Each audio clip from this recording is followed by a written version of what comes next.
Corría el año 1960 cuando los movimientos juveniles dispararon para distintos lados. Algunos siguieron al Che Guevara, el Che que murió allá en Bolivia.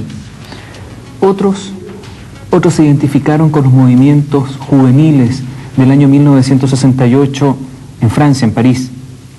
Y otros siguieron a un argentino, Mario Rodríguez Cobos.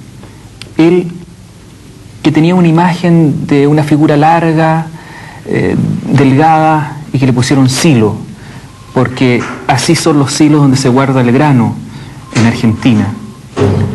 Han pasado los años, han pasado casi 30 años, y Silo sigue reuniendo gente alrededor de él, sigue siendo un líder y se ha transformado casi en un mito. Desde una provincia argentina, desde Mendoza, Silo transmite su mensaje con sus libros y con sus cartas. Hay una cosa, lo estuve escuchando con mucha atención cuando usted caracterizó la década aquella, la década del 60. Una década en donde la juventud explotó de pronto en distintas partes del mundo. Por supuesto que esa explosión no se debió a nosotros. En distintas partes del mundo iba explotando este fenómeno juvenil contestatario. Por algún motivo una generación se despertó y empezó a presentar su propuesta de distintos modos, como explicó usted. Que los hippies por un lado, el guerrillerismo, que la droga, que empezaron fuertemente los movimientos musicales que hoy ya son tan aceptados por todo el mundo, esa forma que tienen de expresarse. Bueno, también en ese contexto aparecieron los primeros grupos de estudio nuestros, también de gente joven, tenía la misma base generacional. Aparecieron esos grupos de estudio donde yo y otros amigos dijimos, esto se está complicando, ¿cómo será esta crisis que está viviendo el mundo? ¿Cómo será la crisis que tenemos todos nosotros? Tenemos que estudiarlo, tenemos que comprenderlo, y así se formaron los primeros grupos de lo que luego en el tiempo iba a ser el movimiento humanista. Cuando estos grupos nuestros empiezan a convertirse en movimiento y dan algún tipo de respuesta frente a esta cosa informe que era el hipismo y que eran esos fenómenos, claro, lo que más se caracterizaban eran los grupos nuestros, que tenían esa especie de consistencia, esa especie de militancia. Entonces a ellos empiezan a atribuírsele todo tipo de maldades. Pero claro, no podía ser que fuera al mismo tiempo de derecha, izquierda, hippie, en fin, todo lo que pasaba junto se lo adosaban a este pequeño movimiento. Yo diría, si se me preguntara qué tal estuvieron ustedes, que eran los jóvenes de aquella época, yo diría, por lo menos en lo que hace a nosotros. Yo no puedo responder ni por los hippies, ni por los guerrilleristas, yo puedo responder por lo que nosotros hicimos, y puedo decir, con cierta pena, que nosotros no consideramos haber cometido errores de juventud, ni renegamos de nuestro pasado. ¿No reniega de nada?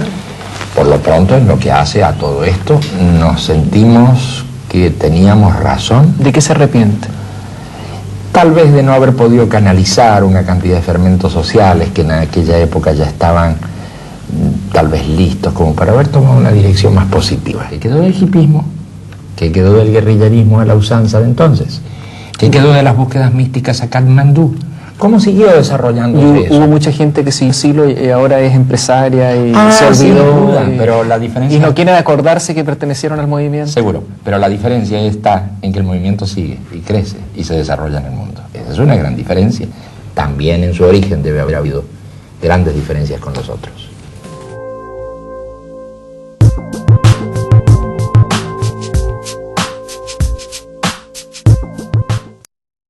Hay una diferencia de diagnóstico muy grande entre el movimiento humanista, ustedes, y los diagnósticos generales, porque hay gente que tiene mucha razón para estar optimista en el sentido de que la humanidad se ha puesto de acuerdo en la democracia representativa, esa vieja democracia representativa, en una economía más abierta y competitiva y en el respeto de la casa común, ¿no es cierto?, del medio ambiente. Y eso son como los pilares de la civilización del siglo XXI. Pero la pena es que no coincidimos en absoluto con ese diagnóstico. Ese es el problema. ¿Por qué? Y eso es lo que nos quita popularidad. Deberíamos decir lo otro, deberíamos echar incienso y decir qué maravilloso está todo. Entonces seríamos gente muy aceptada.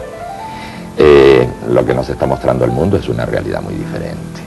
El 80% de la población mundial está en el límite de la pobreza y hacia abajo de ese límite. Estamos viendo que las cosas no van bien en los sistemas de gobierno. La antigua democracia representativa, la división de los poderes, todo esto está hoy muy menoscabado. Se caen gobiernos completos como la democracia cristiana y otros partidos que acompañaron al pentapartito en Italia. Está tambaleando el gobierno socialista de Felipe González. Japón, que hasta hace muy poco tiempo era un modelo que nadie discutía, es un escándalo de sucesión de gobiernos que tránsitos de corrupción están poniendo a todo el país en una situación muy difícil. Ni hablar de lo que sucede con esa pobre África tan castigada, donde en una semana mueren 150.000 personas. No hablemos de las hambrunas tremendas que se ven en todas partes de ese continente y también en muchos puntos de América Latina. Se ha construido una sociedad deshumanizada y que peligrosamente no ha tomado el recaudo de formar nuevas alternativas, porque si este edificio tiene problemas, ¿cuáles son las escaleras de incendio? En un momento, tú sabes, existían las alternativas de que si salía mal un tipo de sociedad, se podía uno como Tarzán colgar de la liana y pasar a otra sociedad. Claro. Fallaba el capitalismo, bueno, siempre estaba el socialismo, fallaba el socialismo y hoy hemos llegado a una situación global de un mismo sistema y este sistema, si llega a fallar, bueno, hay que preguntarse, ¿y dónde están las escaleras de incendio? ¿Cuáles son las alternativas?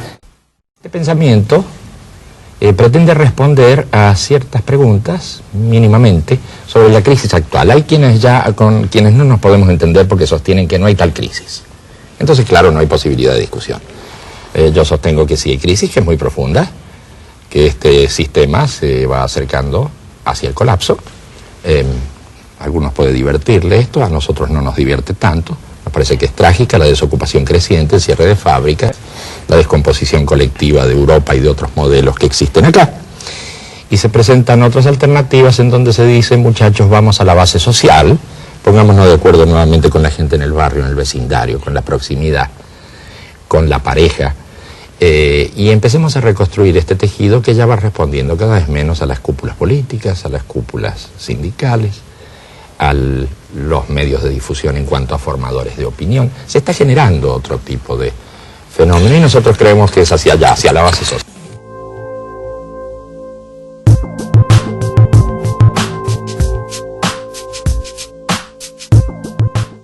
Usted dice la democracia formal se ha desestabilizado, no sirve, se terminó la democracia de la representatividad y usted propone la democracia real. Me interesa que usted me defina, uno, ¿en qué consiste la democracia real? Y dos, si ustedes no creen en la democracia formal, ¿por qué el Partido Humanista, que se inspira en usted, participó en las elecciones del 93 en Chile y participa en el fondo aspirando a estar en el Parlamento en esta democracia formal? Bien, en cuanto a la primera cosa, las bases de una república son la representatividad, la separación de poderes y el respeto por las minorías. Ya. Si no hay verdaderamente separación de poderes, si un poder designa al otro o tiene injerencia en el otro, si un poder no es, ya que todos son democráticos, electos por el pueblo, entonces creo que se sufre una verdadera distorsión de lo que entendemos por democracia. Es decir, si hay poder ejecutivo, legislativo y judicial, y todos están en el juego democrático, ¿qué pasa con el Poder Judicial? ¿Quién nombra a la Suprema Corte de Justicia? ¿El pueblo por votación directa? ¿Usted propugna que los jueces sean nombrados por votación universal y directa? Sin duda. Frente a lo cual se podrá responder que bueno, que eso es politizar la función. ¿Cómo no va a estar politizada la función de los que cumplen con sus obligaciones en los distintos poderes? Por supuesto que lo está. Hagámoslo franco y no formal.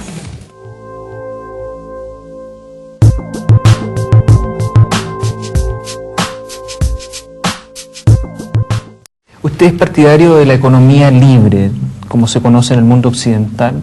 No, de ninguna manera. ¿Cómo debería ser la economía? Por lo pronto no creo que sea libre. Por lo pronto esto de jugar, de que hay leyes de mercado y demás, esas leyes de mercado no existen. Lo que existe es la regulación de distintos grupos de intereses que en ocasiones abren una válvula, en otras la cierran. De ninguna manera creo que el uso excesivo de la palabra libertad, liberalismo, todo eso es bastante tramposo y que las cosas no son así en absoluto, están inducidas por los grupos financieros. En una empresa cualquiera, la ganancia es para el capital y el salario o el sueldo es para el trabajador. Ahora bien, si esa ganancia es para el capital, es precisamente porque se tiene la concepción de que el que arriesga es el capital. Desde nuestra concepción humanista, el riesgo es el riesgo humano del trabajador, porque el trabajador, si se le cierran las puertas de trabajo, pierde su vida, pierde la cantidad de años que ha dedicado a ese esfuerzo y además pone en peligro a su familia, a sus niños y a todos aquellos que le rodean. Entonces hay que replantear este tema de quién pone el peligro de su vida en juego. Cuando el capital domina la empresa y de pronto, en lugar de esa ganancia reinvertirla en el proceso productivo, o si hay saturación de mercado y no se pudiera ampliar esa empresa para abrir nuevas fuentes de trabajo, ese capital debería de todos modos volcarse nuevamente al circuito productivo y abrir nuevas fuentes de trabajo. El tema acá son las fuentes de trabajo y el aumento de la producción. Pero si por lo contrario, ese capital, en lugar de reinvertirse, se desplaza hacia el circuito financiero, hacia el circuito especulativo, y luego, como consecuencia de esto, hay que reducir la planta de personal, hay que aumentar la productividad de un modo esclavista, hay que hacer un montón de modificaciones de tal manera que lo que aumenta en definitiva no es la producción, lo que aumenta en definitiva es la circulación del capital financiero y la quiebra empresarial empieza a verificarse en todos lados. El que termina perjudicado es el trabajador que se queda en la calle sin fuentes de trabajo. ¿Pero los bancos acaso no prestan dinero para que se formen nuevas empresas? Sin duda, prestan dinero y entonces exigen cómo deben ser manejados esos dineros. Por ejemplo, lo prestan a nivel internacional. Se lo prestan, que son los créditos blandos que otorgan en un momento dado a una dictadura dada. Esa dictadura contrae deudas con el Fondo Monetario Internacional o con la banca internacional, no el pueblo. Y entonces, claro, llega el momento en que hay que responder a esa deuda. Claro, las cosas van cambiando porque se cambia la tasa de interés. En definitiva, comienza a armarse una ampliación tal que al final nunca se puede pagar la deuda y se está mucho más endeudado que cuando se prestó por primera vez. Es decir, el pago que hay que ir efectuando se hace cada vez más astronómico, es lo que sucede en la economía de casi todos los países de América Latina.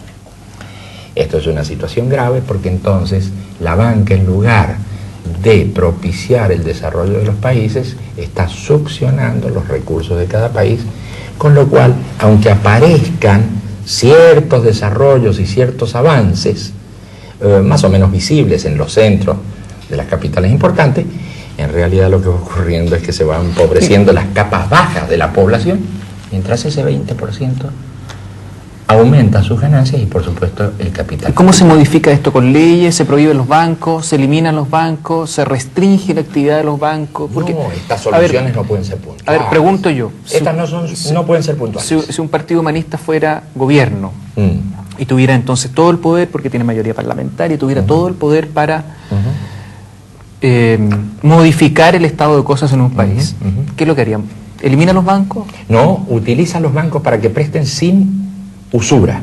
Acá hay que empezar a revalorizar el valor del trabajo. Acá creo yo que va a haber una gran discusión. Eso lo dice todo el mundo, lo dicen los empresarios. Y me parece muy bien, va a haber que hacerlo entonces, porque todavía no se hace. Entonces, si los empresarios están diciendo eso, enhorabuena, empecemos la discusión.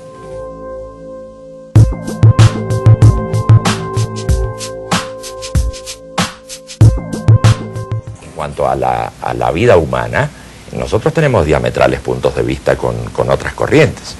Hay corrientes que sostienen que el ser humano nace en el mismo momento, es decir, toma existencia en el mismo momento en que se gesta. En la concepción. Claro, para nosotros no es así. La concepción de la Iglesia Católica. Claro, para nosotros no es así. ¿No? ¿Cuándo? No, de ninguna manera, en el momento del nacimiento. En el momento en que el ser humano se manifiesta en el mundo, es decir, de acuerdo a nuestra concepción teórica, de que el ser humano es un ser abierto al mundo y a la sociedad, en ese momento se produce el nacimiento. O sea, en el mes, en los 8 meses, 28 días no hay vida. Sí que hay vida, pero no estamos hablando de vida humana. No hay un ser humano. El ser humano se va constituyendo y el ser humano es un ser histórico y no un ser con naturaleza. ¿Pero qué diferencia tiene el ser del mes de lo que nació al ser que tiene un día. Cambió de medio. Y el cambiar de medio lo hace de un ser humano a un ser animado, sencillamente. No, lo hace un proyecto humano en todo caso. Es un ser animal que puede convertirse o no en ser humano. Pero el nacimiento para nosotros es la parte fundamental de cambio de medio, en donde el ser humano se abre al mundo en el momento de nacer. Pero entonces, bajo esa óptica, sí, sería perfectamente justificable el aborto en cualquiera de las etapas del embarazo, ya que no estaríamos en presencia de un ser humano. Así es. Y si lo que estamos preservando es el valor de la vida, de acuerdo a su teoría, no hay vida. Sí que hay vida, no hay vida humana, no hay vida humana, no hay un ser humano. Por lo tanto, la madre estaría en presencia de algo tan cercano a ella como podría ser un tumor o algo por el estilo. De ninguna manera. Podría disponer de él. De ninguna manera, porque hay un proyecto. Toda madre que quiere tener un niño está pensando en, no quiere? En un proyecto de vida. Y la que no quería, el embarazo no deseado. Y la que no quería, tendremos que ver qué es lo que dice la madre. Y tendremos que llamar a un gran debate. Y las mujeres tienen que ocupar el lugar central de ese debate en torno a estos problemas. Yo creo que estas cosas no hay que ocultarlas. Hay líderes que están a favor del aborto en determinadas circunstancias, hay otros que están a favor del divorcio, hay otros que también hablan en contra de en favor de la familia o de esta familia real, como usted la llama. Claro. Pero ¿en qué se diferencia usted de esos líderes? Le digo esto, y es cierto lo que dice, pero yo también lo he visto, lo he observado. A veces me parece que mucha gente que coincide con el punto de vista de uno no coincide en otros puntos. ¿Por qué sí en unos puntos y por qué no? Porque me parece que en general los que dan esas opiniones no tienen una concepción del ser humano y se mueven un poco pragmáticamente o un poco de acuerdo a cómo estén los tiempos, cómo esté el equilibrio que haya que hacer para decir una cosa o decir otra. Acá, en el caso personal, creo que hay una diferencia grande, hay una concepción del ser humano. Y si no se tiene una clara concepción del ser humano, uno va a dar una respuesta en un campo, pero que va a ser opuesta a la que dé en otro campo y así siguiendo. Si usted quiere, y me da un poquito de tiempo, le transmito lo que pienso sobre esto. Pienso, por ejemplo, respecto del aborto. A mí me parece muy coherente la posición de la Iglesia Católica. La Iglesia Católica piensa que en el momento en que se produce el entrecruzamiento del espermatozoide y el óvulo, bueno, la chispa divina llega a ese ser que es ya un ser humano. Si se tiene esa concepción del ser humano, ese ser ya en formación es ya no solo un ser humano, sino además un ser humano con alma, con una cantidad de atributos. Imagínense, en esa concepción, efectivamente, quien cometiera un aborto estaría pecando absolutamente y además estaría cometiendo un asesinato. Porque se está suponiendo que ahí ya existe un ser humano. Y si existe un ser humano y usted interrumpe su desarrollo, usted sencillamente está cometiendo un asesinato. Esa es la postura de la Iglesia Católica. A mí me parece que es coherente en ese planteamiento decir que quien interrumpe el proceso comete un asesinato. Bien, pero ¿qué sucede con quien no participa de ese punto de vista? Por ejemplo, en nuestro caso tenemos una visión del ser humano que creemos que el niño cuando está en formación y no ha salido al mundo es simplemente un ser natural y además es un proyecto. Por eso la gente quiere tener hijos, aspira a que se conviertan en seres humanos, quiere tener descendencia, pero decimos nosotros, únicamente en el momento del parto, en el momento de la apertura hacia el mundo, que es lo que caracteriza la esencia del ser humano, únicamente en ese momento aparece un ser humano al mundo, en el momento del parto. Como usted ve, las diferencias son enormes en la concepción. Yo ahora tendría que justificar por qué digo que en el momento del nacimiento. Bueno, también tendrían que justificar otros por qué dicen que en el momento del... Esta es una discusión larga. Pero digo, hay que ser coherente. La concepción que nosotros tenemos del ser humano nos permite decir cosas de ese tipo, nos permite decir que las instituciones son históricas, que esa supuesta permanente institución de la célula fundamental de la sociedad no es tan permanente y no es natural, sino que es histórica, nos permite decir que las voluntades son las que importan, porque son las que dan la dirección a los actos humanos y que entonces en un momento nos ponemos de acuerdo y en otros si estamos en desacuerdo hay que solucionar estas cosas es la concepción del ser humano.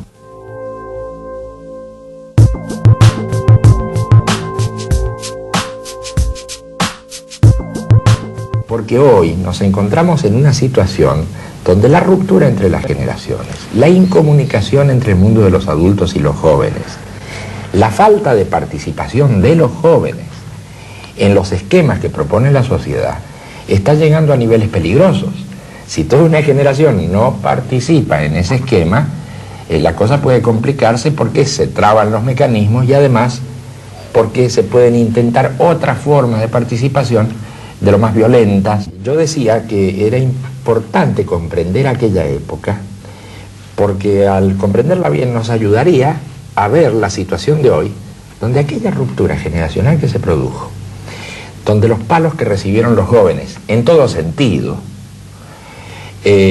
donde las heridas que se abrieron en aquella generación no cicatrizaron del todo y donde me da la impresión se produjo una suerte de corte histórico que siguió luego avanzando sin solución hasta el día de hoy, en donde se ha producido un abismo muy fuerte en la participación de las nuevas generaciones frente al mundo de los adultos.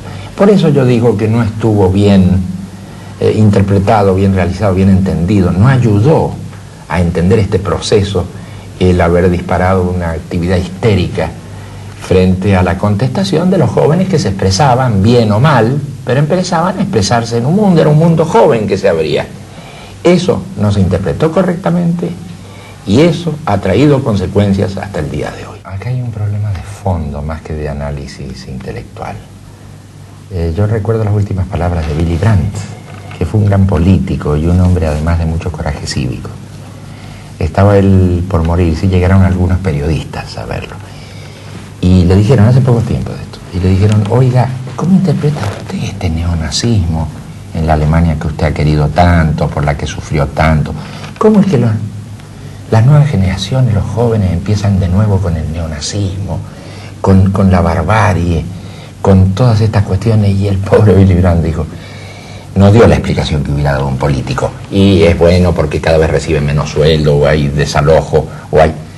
Él le dijo, yo creo que los jóvenes están desesperados. Me pareció una respuesta muy importante. Yo no sé si hay que hacer tanta disección de los jóvenes. Yo creo que están en una situación muy difícil y que hay cosas superficiales que los atraen, pero hay cosas más profundas que los atraen, que no es exactamente una cosa etérea, es una cosa de supervivencia, de su propia existencia. ¿Por qué los jóvenes pueden interesarse por este pobre pensamiento nuestro? Porque deben reconocer alguna verdad, no solo racional, sino vital, alguna verdad en su existencia, en todo lo que... ¿Desde cuánto tiempo, cuántos años que están desesperados? ¿Cuántas décadas que están desesperados? Sí, hace tiempo, pero ahora es serio.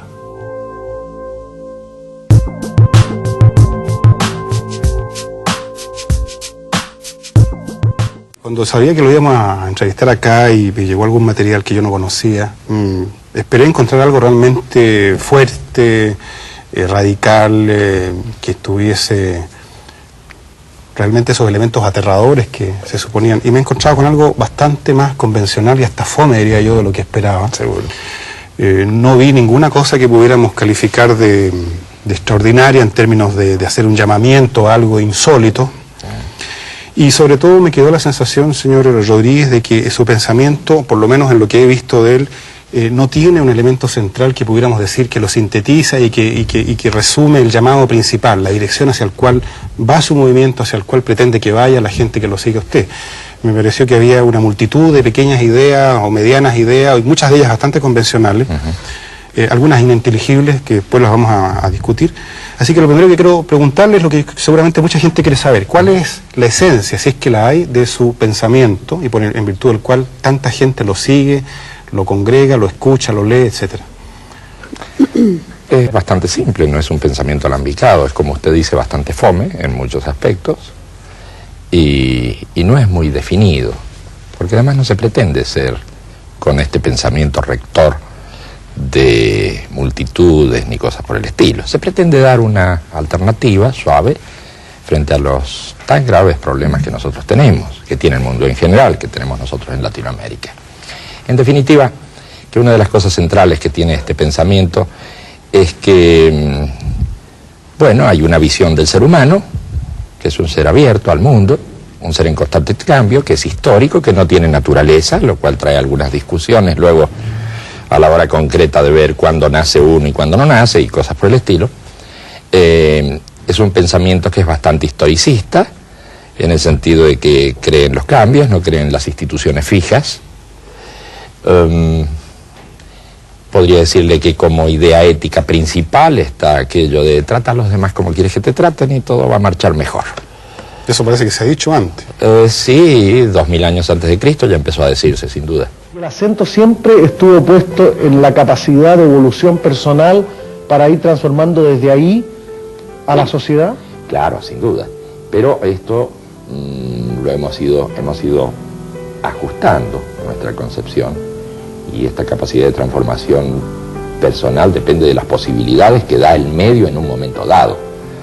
Porque si te tienen oprimido, te tienen en pésimas condiciones, si estás bordeando la inanición, si se cierran las fuentes de trabajo, si no tienes salida laboral, si te sucede todo eso, también las posibilidades de mejoramiento personal disminuyen mucho. Entonces nosotros creemos que es muy importante la transformación social, al par que la transformación personal. Escuchándolo, Mario Rodríguez, me surge la siguiente duda. Cuando usted haya abandonado este mundo, ¿qué cree que va a sobrevivir de su obra? De mi obra no creo que sobreviva nada, porque... ¿Y qué rescata lo más importante, por lo menos? Yo creo que la obra misma es un pretexto de comunicación con la gente. ¿Es eso lo más importante? Yo creo que lo más importante es la comunicación con el ser humano. ¿Usted de aquellos que piensa que se cambia el mundo primero, cambia uno antes, o las cosas cambian cuando uno influye en el medio circundante? Yo creo que esto se mueve en simultáneo. ¿Las tres? No, creo que uno cambia el mundo en la medida en que cambia uno. ¿Y cuál es la actitud más sana? ¿La rebeldía? Bueno, depende de las situaciones y depende a dónde lo empujen a uno. No me está diciendo absolutamente nada. Bueno, ¿usted qué dice? Que yo debería contestarle cuál es la actitud más sana, Sí, cambiar porque uno el tiene mundo, una cambiar actitud uno. frente a las cosas. ¿Cuál es su actitud? Mi actitud es, como dijo un periodista por ahí, y es verdadero, es pesimista en lo táctico, pero es optimista en lo estratégico. Quiero decir, me parece que tenemos problemas, pero vamos avanzando. Ahora, ¿es la sensibilidad una actitud correcta frente a las cosas? Es una forma de sentir el mundo a través de la sensibilidad, de la percepción, de la piel, no solo por las ideas. Las ideas, cuando Hegel estaba muy viejito, ese gran pensador, terminó diciendo, la razón es un hueso, algo descarnado, algo que no permite al final llegar a la realidad. Cosas concretas. ¿Sí? ¿Cuáles son los tres factores que identificaría usted como los principales de cambio hoy en el mundo? Bueno, Uno. el alejamiento de la juventud del poder institucionalizado. ¿Esto está diciendo que el motor de la historia es la crisis generacional? Sin duda, siempre lo dije. Número dos. En segundo lugar, la concentración del capital financiero cada vez en menos manos.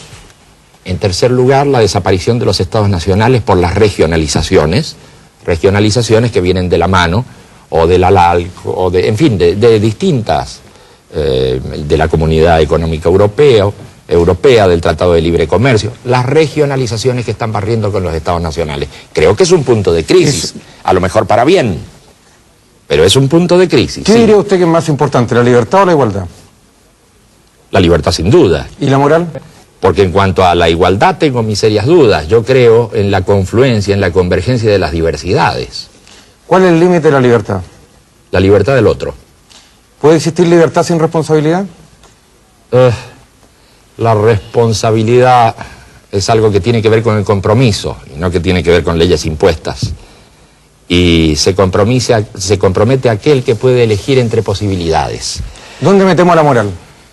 La moral, decía Lenin, es una salsa fetichista para una comida útil. Yo no lo afirmo del todo, pero creo que la moral muchas veces ha estado al servicio, la moral entre comillas. ¿Cuál moral? La moralina ha estado al servicio de cosas que nada tienen que ver con lo que entiendo como la moral de tratar a otros como quieres que te traten. Ahora, usted ya no desata pasiones, ¿eso le da alegría, pena?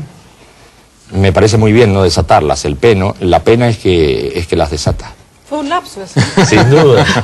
¿Cómo compara los 60 con los 90, Mario Rodríguez?